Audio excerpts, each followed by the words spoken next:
Sous nos pieds sommeille une source d'énergie encore peu exploitée. Propre, accessible et très abondante. Le plus difficile est d'aller chercher cette énergie. C'est un travail dur. Il faut supporter des conditions pénibles et parfois dangereuses. Si ça dépasse un certain niveau, vous perdez connaissance. Et s'il n'y a personne pour vous sortir de là, c'est la mort assurée. En Islande, comme ailleurs, des hommes acceptent ces risques pour que cette énergie renouvelable devienne une énergie d'avenir. La géothermie se propose de puiser l'intense chaleur présente au centre de la Terre. La géothermie dite horizontale, à usage domestique, prend cette énergie à environ 1 mètre sous la surface.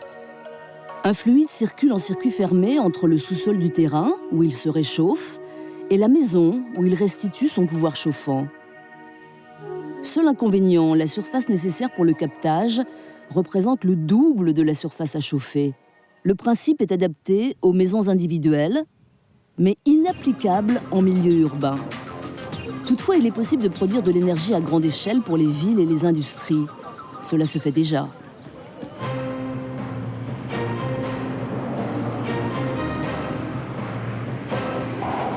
L'Islande est un pays spécialisé dans la géothermie industrielle.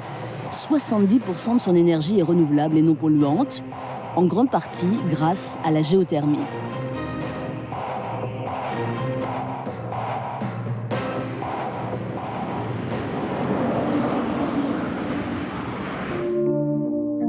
En Islande, cette île de neige et de glace située dans l'Atlantique Nord, la géothermie a connu une véritable explosion dès les années 1980. Ici, on pratique la géothermie haute énergie. On capte sous terre de la vapeur que l'on convertira en électricité. Ouverte il y a 2 ans, la centrale d'Elishahidi doit déjà s'agrandir pour doubler sa capacité de production. Ça, c'est le plan. Avec les soucis quotidiens de tous les chantiers. On n'aura pas la grue aujourd'hui.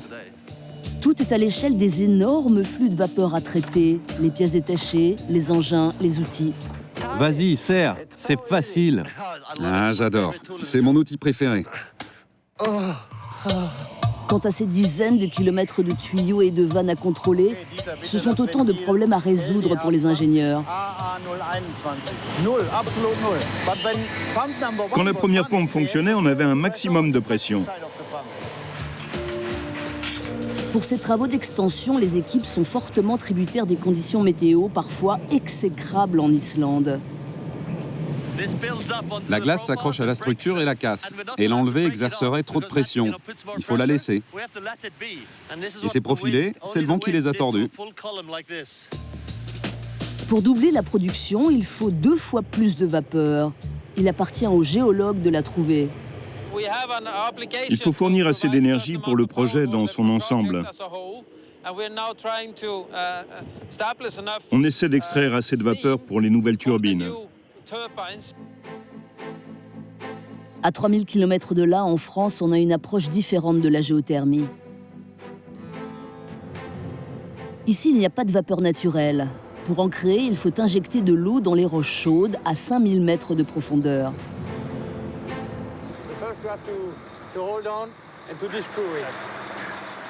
Dans ce village d'Alsace, un projet pilote est en cours, un ambitieux pari technologique.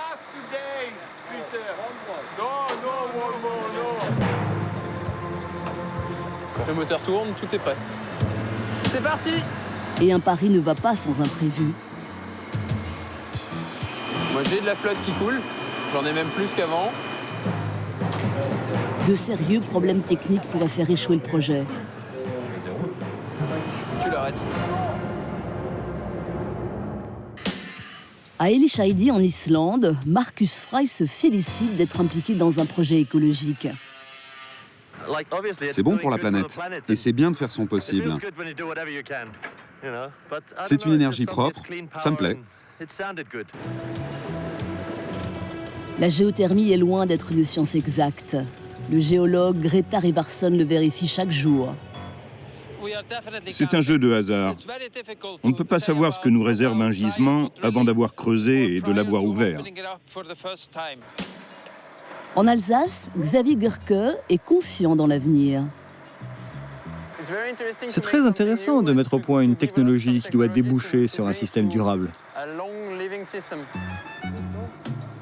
Son chef, Polo, a l'expérience en plus, mais pas moins de passion. Le moment excitant qui représente le plus l'aboutissement d'un long travail, c'est quand on arrive à voir le nombre de kilowatts grimper sur le compteur. L'Islande possède des atouts incomparables pour l'exploitation de la géothermie. Islande veut dire le pays de la glace. Pourtant, un peu partout, le sol fume, crachote, bouillonne. Nous sommes au milieu de la zone volcanique occidentale d'Islande, d'où les phénomènes de surface comme ces fissures éruptives. De chaque côté, il y a une zone plus ancienne qui se trouvait avant au milieu de la zone de faille, mais qui a dérivé depuis vers l'est et vers l'ouest.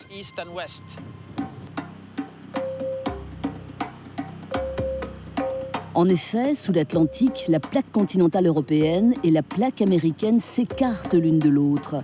Cette séparation a fait apparaître une longue chaîne de volcans sous-marins. L'Islande se trouve à cheval sur cette faille.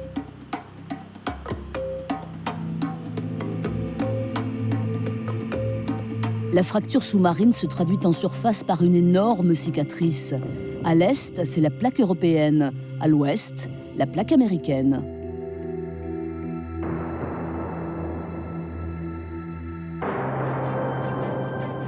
C'est au milieu de cette échancrure qu'est implantée la centrale. Autrefois station de ski, Hellisheidi abrite aujourd'hui une activité bien plus productive.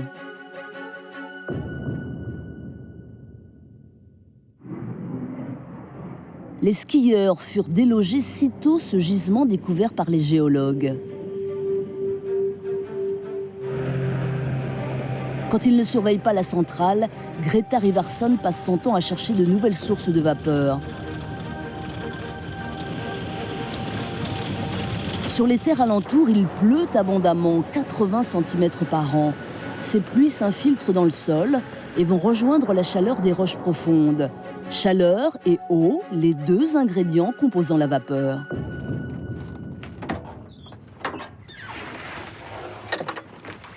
Inlassablement, le géologue et ses assistants engrangent des données et étudient des cartes de l'activité volcanique souterraine pour déterminer l'emplacement des gisements de vapeur exploitables.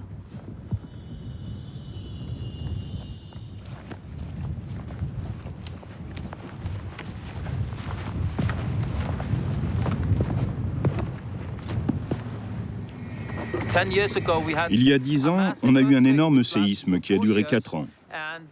Et toute cette zone est montée de 20 à 30 cm. C'était dû à une intrusion magmatique à 7 km de profondeur. Aussi, étudier les fumerolles en surface nous indique si ce magma remonte vers la surface ou non. On prend la température des sources et des bassins, on mesure leur acidité. On prélève aussi des échantillons de gaz dans les sources et les fumerolles. La composition des gaz et la concentration de certains éléments nous renseignent directement sur la température des gisements qui sont sous nos pieds. Grâce à ces gaz de surface, nous dressons la carte des gisements et nous savons où il faudrait creuser si la zone devait être exploitée plus tard.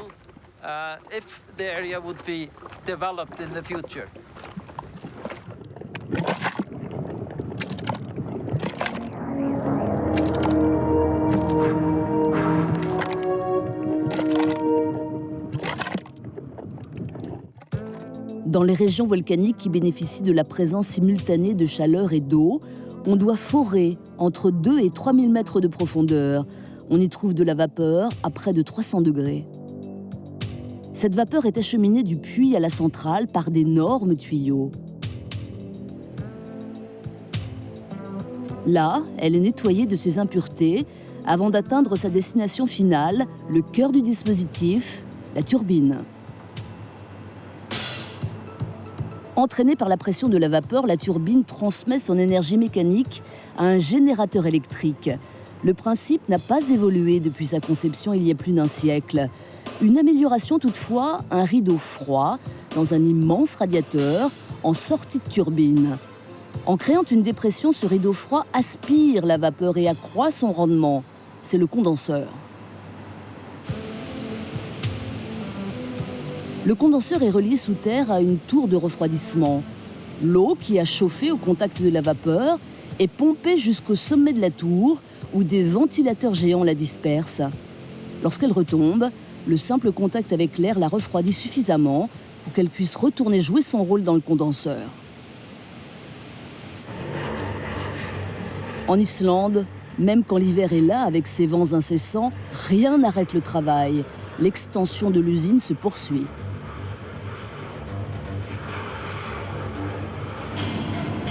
À l'intérieur, on coupe, on soude, on assemble des dizaines de milliers d'éléments. Une sorte de mécano géant dont chaque pièce doit être ajustée avec une précision millimétrique. 10 mm de trop? Non, il faut rectifier ça. Soude une pièce ici pour que ça ne déborde pas trop. 5 mm maximum. Et pas de bêtises, sinon t'auras mon pied aux fesses.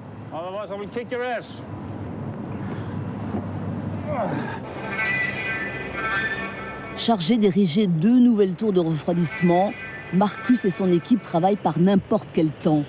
Ils ont eux aussi ce délai de 6 mois à tenir pour que les nouveaux générateurs soient opérationnels. Marcus supervise des dizaines d'ouvriers, dont très peu d'Islandais.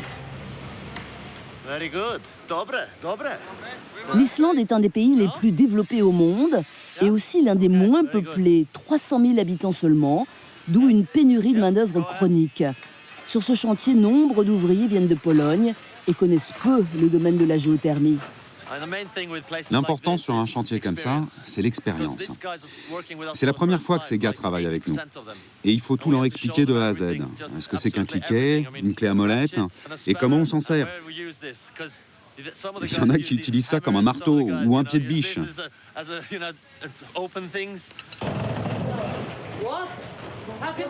Il faudra qu'ils apprennent vite, en dépassant la barrière de la langue. Aucun d'eux ne parle islandais. Et certains ne comprennent même pas l'anglais. Ils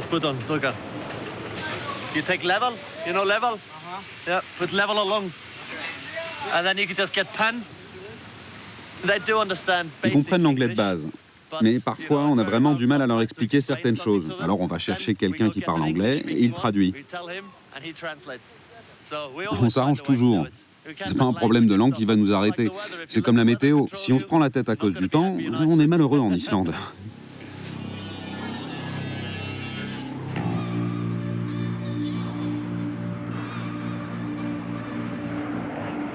Suivant la direction du vent, d'énormes panaches de vapeur enveloppent parfois le chantier où travaille Marcus.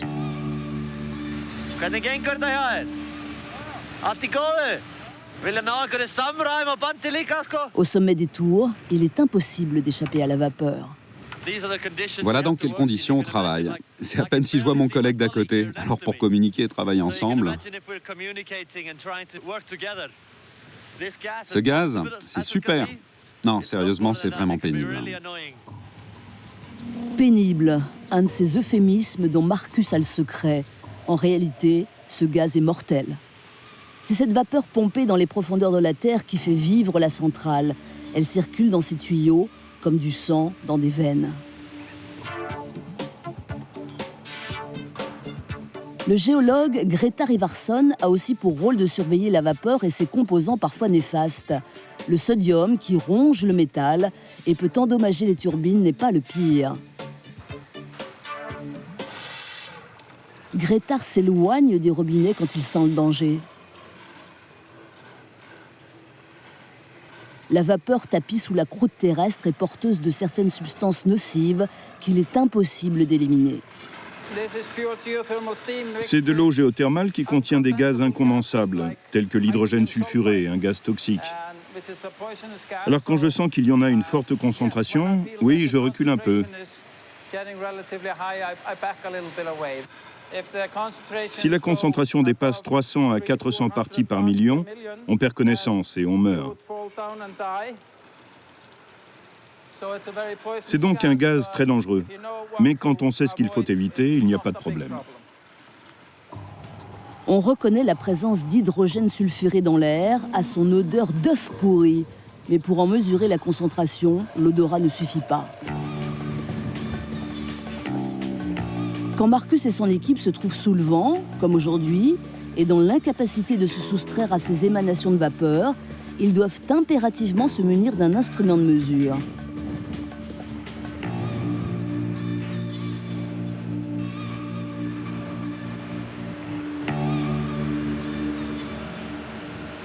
C'est un détecteur d'H2S qui indique la quantité de gaz dans l'air, du soufre en fait. Celui-ci est plus précis et il émet une sonnerie, des bips. Si on atteint le niveau 18, il faut partir parce que les gens perdent connaissance. Au-dessus d'un certain seuil, on ne le sent plus très bien. Quand on passe dans le secteur en voiture, on sent une légère odeur. Ça, c'est le niveau 2 ou 3. Ici, on peut travailler pendant 8 heures à un niveau 15. Au-dessus de 15, il faut déguerpir. Ce matin, le seuil critique est atteint, mais tout le monde est là. Il n'y a pas d'oxygène dans ce gaz. Il se déplace par poche. Et si une poche vous entoure, une seule respiration et vous perdez connaissance. Et s'il n'y a personne pour vous sortir de là, c'est la mort assurée. C'est pour ça qu'on travaille par deux. Il faut toujours quelqu'un pour vous épauler. Et si on meurt tous les deux, eh ben, en route pour le paradis.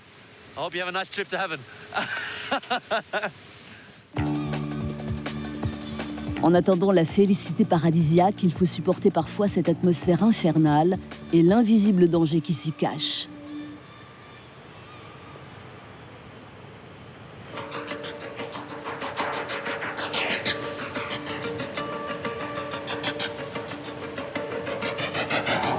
Sur le chantier, la construction des 2 tours de refroidissement supplémentaires est déjà bien avancée.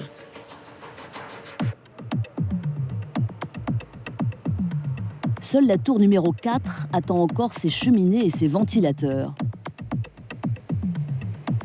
Pour installer ces gaines de ventilation monumentales, il faut une grue spéciale. Une grue géante qui a été appelée à une mission urgente ailleurs sur le chantier et n'est donc pas disponible pour le moment. C'est vraiment la poisse. On ne pourra pas la récupérer aujourd'hui. Il faudra attendre demain. On commencera dès que la grue arrive. Si elle arrive à 5 heures, on montera au moins une cheminée. Ça m'étonnerait. Installer la grue, la déployer, la fixer. Quelle galère. Ce contretemps pourrait saper le moral des troupes, mais la grue est bientôt là, livrée plus tôt que prévu. L'engin déplie son bras de géant. On va y arriver, je le sais. Mais regarde là avec ses 4 pattes posées sur des morceaux de bois. Nous, on n'a pas trop confiance.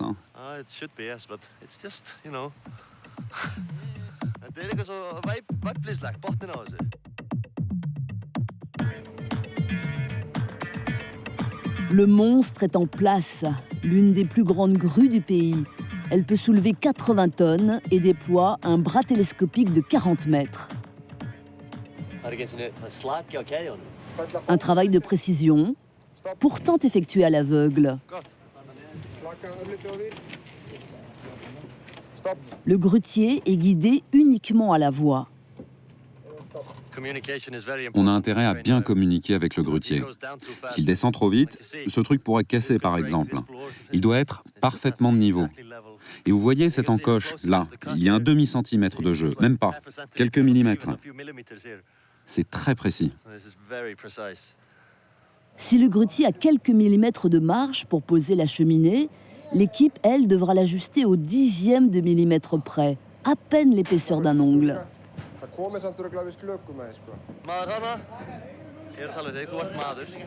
Pendant tout ce temps, bien sûr, la grue reste prête au cas où il faudrait soulever la cheminée. Et ce temps a un coût. La location coûte entre 500 et 1000 euros de l'heure. Mais on ne pense pas à ça. Ce qui compte, c'est de faire le boulot correctement. Pour l'instant, on essaie de l'ajuster le mieux possible. Après, on utilisera des outils spéciaux pour affiner. Il est toujours tentant d'essayer d'abord la méthode traditionnelle.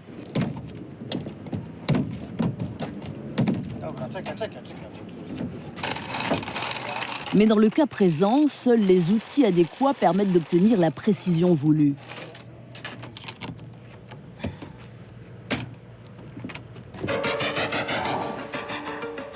À la fin de la journée, les 4 cheminées sont posées. On peut enfin rendre cette grue hors de prix.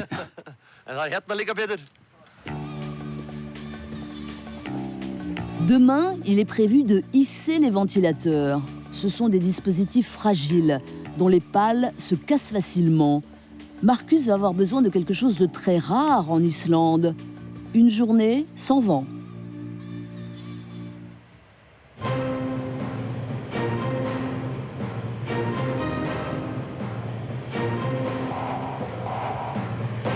L'Islande recèle les gisements géothermiques les plus productifs au monde. Néanmoins, 2 gisements situés côte à côte peuvent produire des quantités de vapeur très variables. Comment décider lequel exploiter? C'est la tâche malaisée qui revient aux scientifiques comme Grétard. C'est vraiment un coup de chance. Il est très difficile d'évaluer un puits avant de le forer ou avant de l'ouvrir pour la première fois. Il nous faut beaucoup de vapeur. Parfois, on trouve une vapeur d'excellente qualité, mais en quantité insuffisante.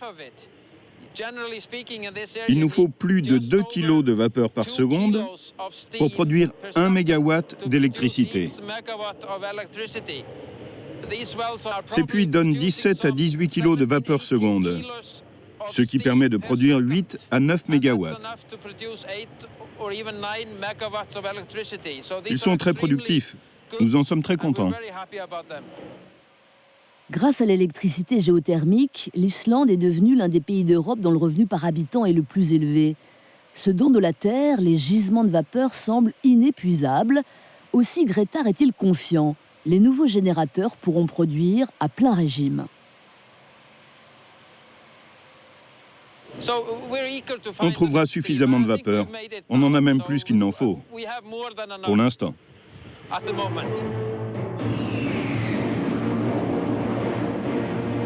À cheval sur sa chaîne de volcans, l'Islande réunit à coup sûr les meilleures conditions pour exploiter la chaleur des masses rocheuses. L'énergie géothermique est présente dans le monde entier, mais son exploitation est parfois plus complexe.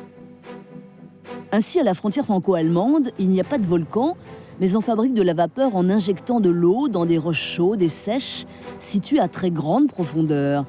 Cette eau se réchauffe et se transforme en vapeur avant d'être pompée en surface. Une centrale géothermique s'est implantée dans le village de Soultz-les-Forêts, un projet pilote lancé par un consortium européen il y a déjà 20 ans. Comme tous les pionniers, les techniciens de Soultz achoppent sur des impondérables. Le dernier en date, une panne de pompe.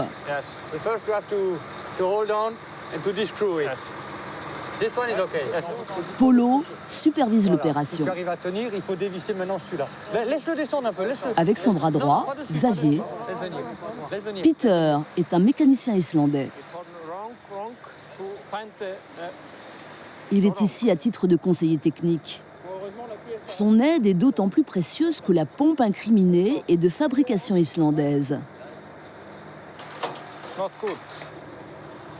Il s'agit d'une pompe d'excellente qualité, mais visiblement les conditions dans lesquelles on l'utilise ici en Alsace ne lui conviennent pas.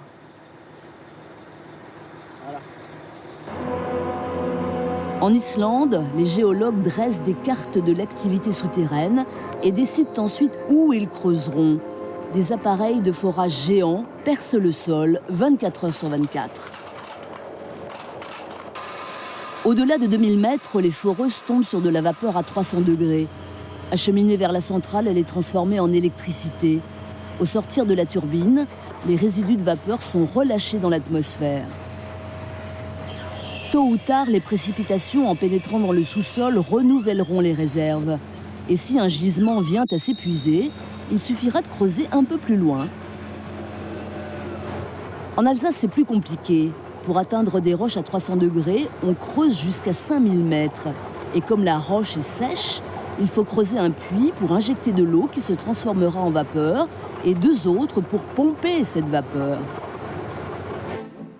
En fin de processus, on réinjecte l'eau dans ce circuit fermé. À Sulz, on utilise évidemment l'eau du cru. Or, c'est une des plus salines au monde. Sulz veut d'ailleurs dire « sel » en alsacien. Le consortium avait 2 bonnes raisons de choisir cet endroit pour implanter l'usine pilote. Sa situation centrale en Europe et la présence de roches chaudes dans le sous-sol. La salinité de l'eau ne devait être qu'un inconvénient mineur. Elle se révèle un peu plus fâcheuse.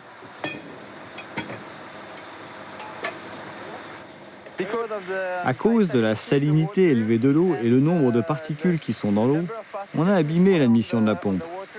Elle vient d'Islande, et en Islande, l'eau est moins minéralisée que la nôtre.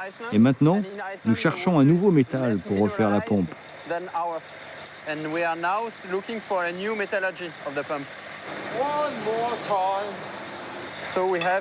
On doit donc trouver un nouveau matériau qui peut supporter ce genre d'eau. Et ce n'est pas si facile à trouver.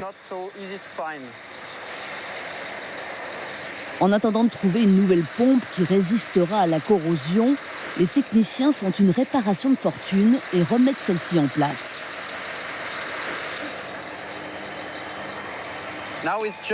C'est juste en attendant. Nous avons des tests à faire et nous savons que cette pompe avec l'ancien métal ne durera pas longtemps. Mais assez pour faire les tests en cours. Après, on enlèvera tout et on changera la pompe elle-même.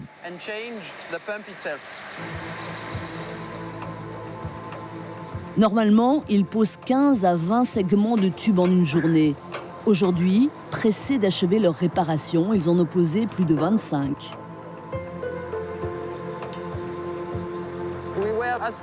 On a été aussi vite que possible et on a fait du bon boulot aujourd'hui. Très bon boulot.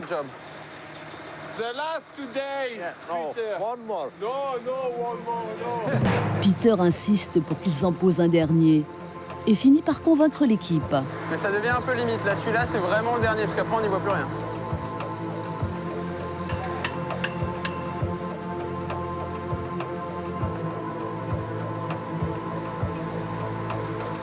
Remonter la pompe leur demandera encore beaucoup de temps. Ce qui n'empêche pas Xavier de voir les choses du bon côté. Very good. Dans ma tête, ça va bien. Et mes muscles, ça ira. Si ça tient comme ça jusqu'à vendredi, ça ira. On y arrive, c'est bon. Ça paraît très bien.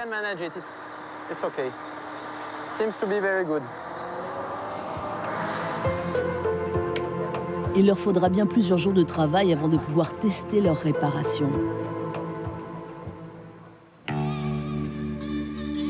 Sous le morne ciel d'Islande, l'équipe de Marcus commence à poser les ventilateurs géants des tours de refroidissement.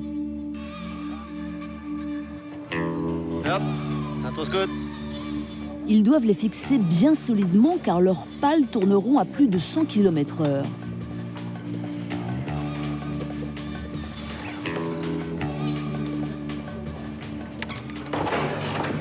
Serre-le, c'est facile. Avec ce petit outil-là,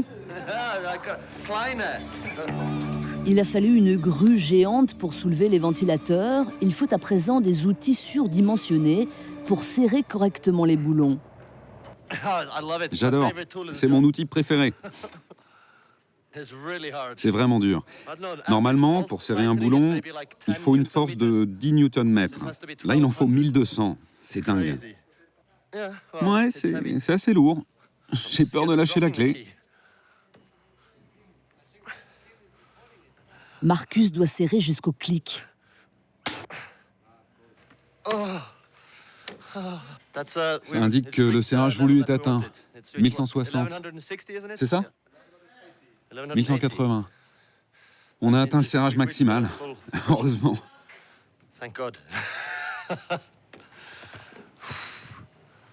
Mais il va falloir en faire autant sur plusieurs dizaines de boulons. Les hommes les plus forts d'Islande. Ça fait un ventilateur. Il en reste 3. Il n'y aura pas l'embellie espérée, au contraire. Phénomène rare, une tempête tropicale est venue se perdre au fin fond de l'Atlantique Nord. Les soudeurs, eux, sont à l'abri par nécessité. Les autres doivent travailler dehors, envers et contre tout, comme Marcus.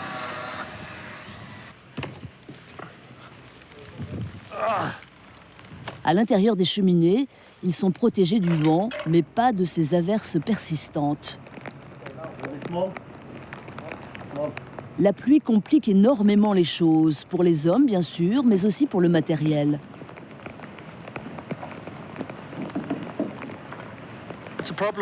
On nous fournit des outils pas étanches pour venir travailler dans la région la plus humide du pays. Alors on est obligé de les protéger avec du plastique et on n'arrive pas à lire au travers.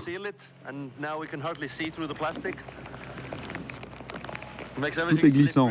Je suis trempé parce que je suis toujours comme ça, que l'eau coule dans mes manches. C'est super de travailler sous la pluie, c'est ce qu'on dit. Mais bon, je suis payé pour ça. Cette étudiante, Marine, embauchée pour l'été, vient aider Marcus à vérifier l'inclinaison des pales. 7 degrés 9, c'est parfait. Il faut qu'on soit à 7,8 ou 7,9 ou 8, rien d'autre. Et ce n'est pas simple de bouger ça de seulement 0,1 degré. C'est dingue. Les problèmes les plus inattendus peuvent interrompre le travail.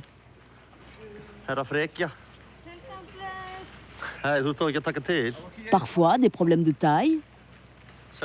On essaie de trouver une caisse parce qu'elle est trop petite pour voir au-dessus des pales. On a toujours des gags comme ça. Dégagée de ce petit inconvénient, Marine peut enfin lire les chiffres sur le niveau.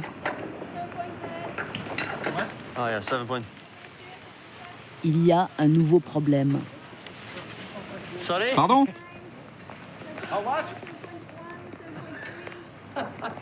Maintenant qu'elle a pris de la hauteur, elle aurait besoin d'un mégaphone.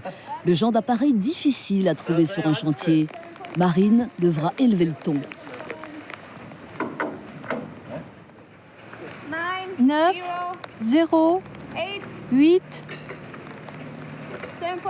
7,9.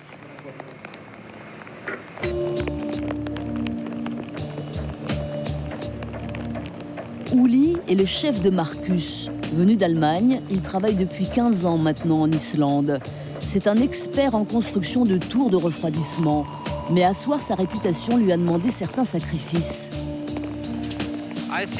Je ne vois ma famille que 3 mois par an. Je suis marié à mon boulot.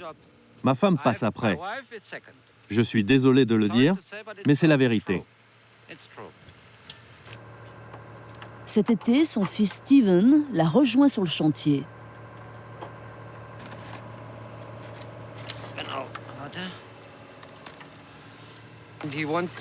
Il veut passer son permis de conduire, s'acheter une voiture. Je lui ai dit, viens travailler ici, tu gagneras de l'argent et on sera ensemble tout le temps. Uli ne verse pas pour autant dans le favoritisme. Steven se fait parfois tancer aussi durement que les autres. Steven, nein, raus. Was willst du denn da? Wie soll ich dir denn hochheben können? Nehmt euer Gehirn. Ja, sicher. 2-2. Aujourd'hui, l'humeur du chef est à l'image du temps, exécrable, et les prévisions annoncent encore une dégradation. Là, c'est différent. Il pleut et il y a un vent terrible. C'est comme une tempête avec des rafales de vent. En hiver, c'est plus stable. Je sais pas, c'est autre chose. On n'a pas l'habitude de ça.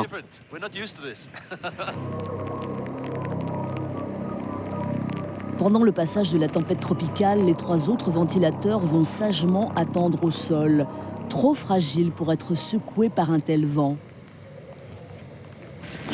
Si c'était quelque chose de plus gros, on pourrait le monter. Ceux-là sont trop fragiles et on ne veut pas prendre le moindre risque. Alors chacun s'occupe, mais on perd du temps avec les ventilateurs. J'espère qu'on sera quand même dans les temps. Il faudrait pour cela que la tempête veuille bien regagner sans délai ses latitudes tropicales. À Soultz, en Alsace, c'est l'heure de vérité. Il a fallu plus de temps que prévu pour bricoler la pompe défectueuse et la remettre en place. Mais fonctionnera-t-elle ? C'est le tendon d'Achille du système, toute l'équipe en est consciente. On est un peu stressé parce que nous devons être sûrs que chaque étape se déroule bien. Augmenter et diminuer progressivement la circulation pour être sûr que la pompe fonctionne bien. Polo est prêt. C'est parti! La pompe semble décidée à tourner. La pression monte. La tension monte également chez les ingénieurs contrôlant l'alimentation des turbines.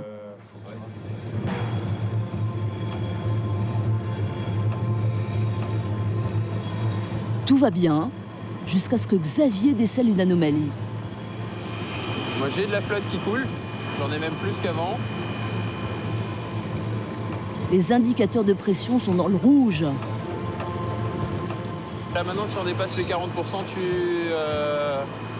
tu l'arrêtes.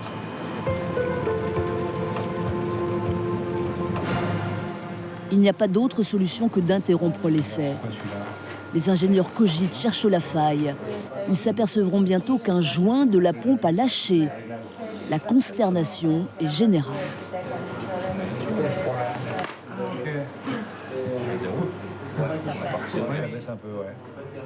Ou alors c'est un effet de la température.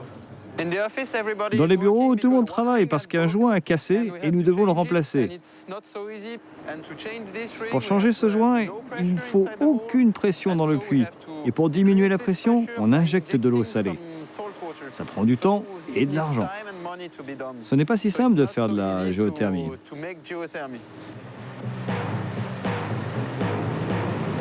L'adjonction de sel augmente la densité de l'eau et fait baisser son niveau. On appelle cela tuer le puits. Par un singulier paradoxe, le sel qui s'est avéré il y a peu leur ennemi se transforme en allié. 13. Cette panne de pompe leur a déjà fait perdre beaucoup de temps et il faut attendre encore que le sel ait fait son office.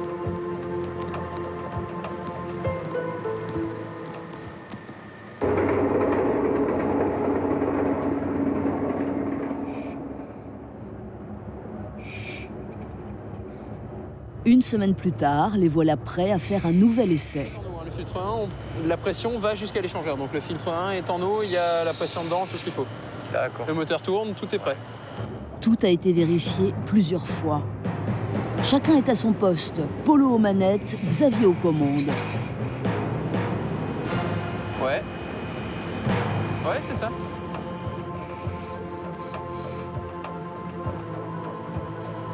Ouais, j'ai ouvert les capteurs de pression du filtre 1. Est-ce que tu vois quelque chose dessus? Je sais pas, là ça monte encore? Bon, écoute, on a toujours 4 barres dans l'annulaire. Encore quelques réglages. Il faut que ça marche. Et enfin, la pression monte, de la vapeur circule dans la pompe. Maintenant, avec la circulation que nous avons dans cette pompe, on va produire de l'électricité. Nous sommes fiers de ce qu'on fait. On est un peu stressé parce qu'il y a beaucoup de risques et de pression sur l'équipe, mais on est fiers de ce qu'on fait maintenant.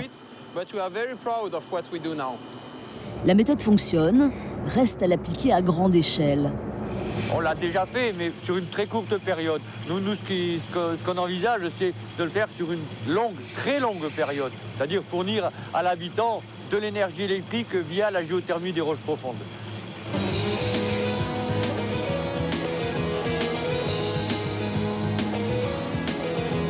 Utiliser la géothermie des roches profondes pour la production combinée d'électricité et de chaleur, cela se fait déjà en Allemagne, à quelques kilomètres de Soultz. La centrale de Landau alimente environ 6000 foyers en électricité et 300 en chauffage. Partenaire de la société exploitant cette centrale, Jörg Baumgartner fait également partie du consortium de Soultz. Il a monté sa propre entreprise de forage en Allemagne. Le gouvernement allemand encourage la géothermie par des prêts à taux préférentiels. C'est ainsi que la centrale de Landau a vu le jour, et aussi grâce à l'ardente conviction de Jörg Baumgartner. La géothermie relève pour moi de l'ingénierie minière. On a des environnements différents, une tectonique différente, une chimie différente.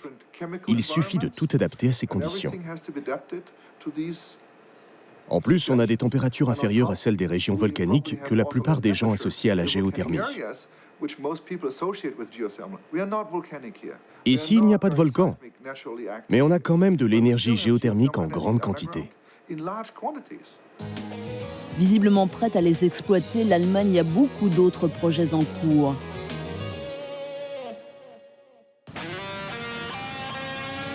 En Islande, la tempête tropicale a passé son chemin. Comme chaque matin à 7h30, Marcus arrive de Reykjavik. Et comme chaque matin, il sacrifie un rituel imposé, jouer avec Bruno. C'est pas obligatoire, mais un jour, je lui ai fabriqué un gilet et c'est devenu la règle. Avant ça, la sécurité n'aurait même pas imaginé un gilet pour chien.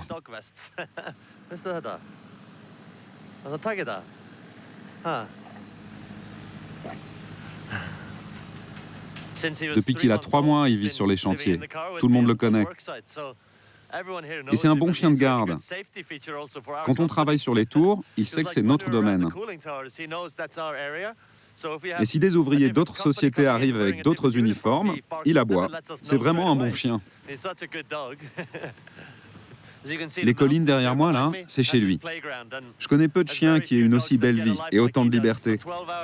Heureux comme pas deux. Et gâté, croyez-moi.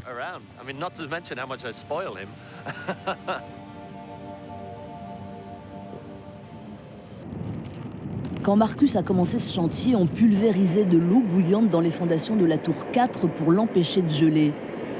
La tour 3 n'était encore qu'un squelette et les ouvriers, des néophytes. Au bout du compte, les néophytes sont devenus de vrais professionnels et sont même en avance sur le calendrier.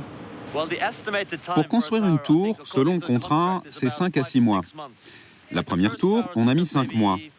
Maintenant, il nous faut plus de 3 mois. Mais ne le dites pas aux clients.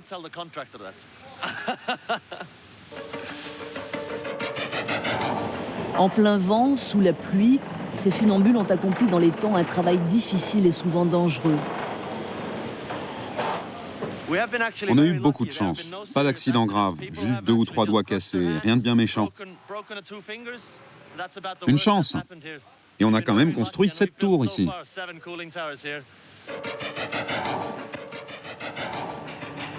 Les tours sont enfin terminées, prêtes à être raccordées à l'usine. C'est maintenant à l'intérieur du bâtiment principal que l'on met la dernière main aux installations et aux ultimes réglages.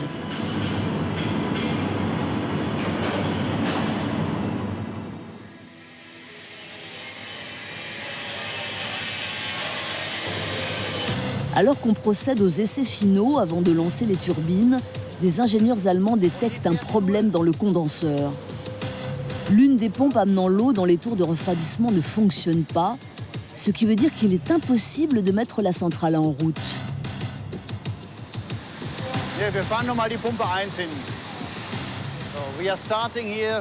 On démarre un circuit de refroidissement avec 2 pompes parallèles. Et une seule des pompes devrait tourner. On vient de faire un essai de ce côté. Cette pompe-là tourne bien et génère une pression d'environ 1,5 bar, ce qui est normal. Cette pompe-ci génère une pression de 0, ce qui veut dire que l'eau ne coule pas, alors que les pompes sont parfaitement parallèles. Il doit y avoir un problème côté aspiration.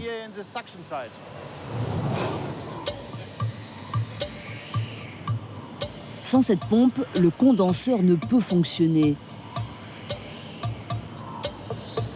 Une anicroche qui bloque l'usine tout entière. Quand la pompe numéro 1 était en marche, on avait un maximum de pression. Tous les ingénieurs de la centrale unissent leurs compétences pour tenter de résoudre la difficulté. On va mettre en route la pompe numéro 1, ouvrir la soupape, démarrer et vérifier la pression. Après, on fera pareil de ce côté. Et s'il n'y a pas de pression, il faudra ouvrir.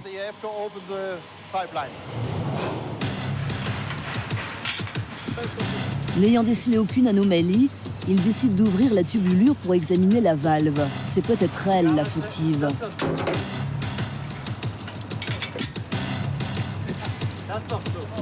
Okay, Dieter, bitte das Ventil LDH20, AA021. Mais la valve fonctionne normalement. Elle est peut-être bloquée?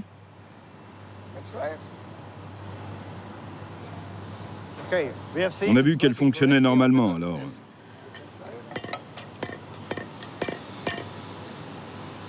On la remet. À défaut d'une solution, ils remettent la valve en place et font un nouvel essai.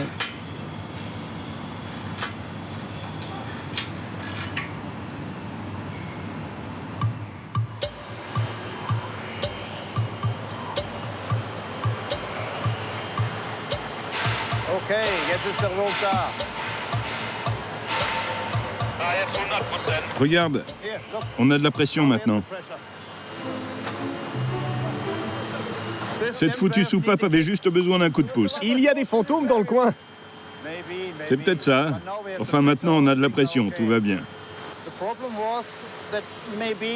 Quelque chose a dû forcer ce clapet à se fermer. Et quand on l'a démonté pour le sortir, il s'est débloqué. Maintenant, il marche bien.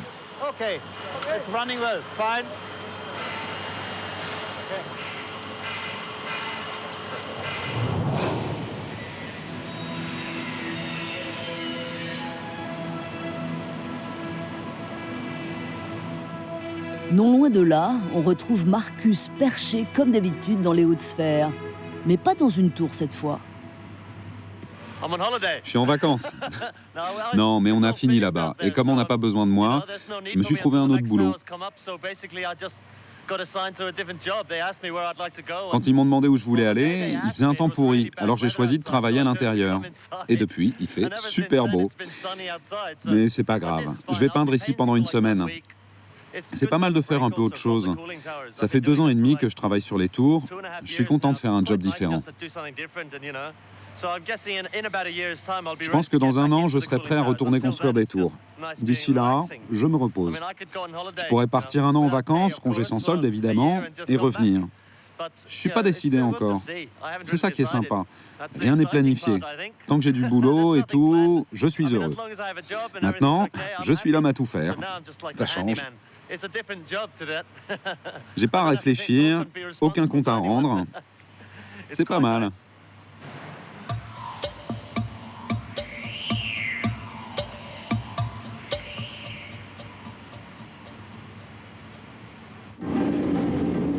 Les nouveaux générateurs ont été mis en route dans les délais prévus.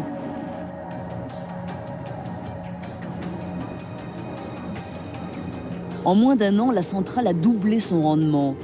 En Islande, 90% de la population dispose déjà du chauffage géothermique et les villes sont alimentées en eau chaude directement par les centrales.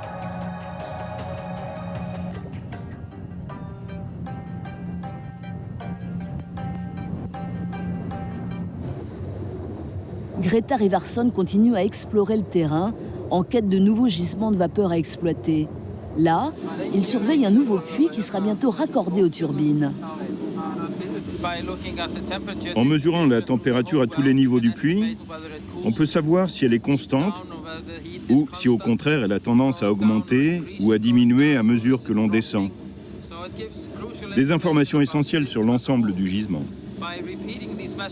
Si on reprend ces mesures pendant quelques semaines ou 1 mois, on saura à quel rythme la température augmente. Actuellement, on n'a que 240 à 250 degrés. Est-ce qu'elle va atteindre 270, 280, 300 degrés? On verra. La centrale de Elish-Heidi vient de passer de 90 à 180 mégawatts, mais on espère toujours mieux.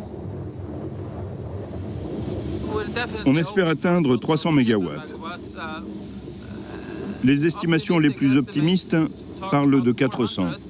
Mais je trouve ça optimiste. Le puits que vous entendez derrière moi produit 19 mégawatts d'électricité.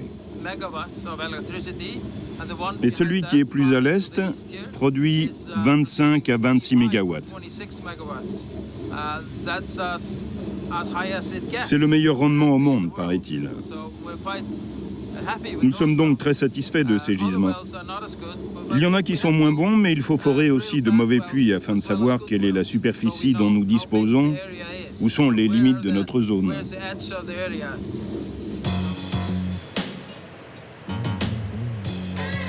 Cependant, avec la récente extension, le réseau de tuyaux de El Shaidi est déjà trop dense pour être étendu davantage. Il va falloir construire une deuxième centrale à côté. D'année en année, l'énergie géothermique gagne du terrain. Le développement d'El Shaidi est une avancée notable vers l'objectif visé par l'Islande. Être d'ici à 2050 le premier pays à ne plus dépendre ni du charbon ni du pétrole. Diversifier notre approvisionnement énergétique est maintenant une urgence. La géothermie peut y contribuer dans bien des pays. L'Islande le prouve et le projet de Sulz ouvre des perspectives prometteuses. Il est désormais parfaitement possible de faire de la chaleur que nous offre la Terre l'énergie de demain.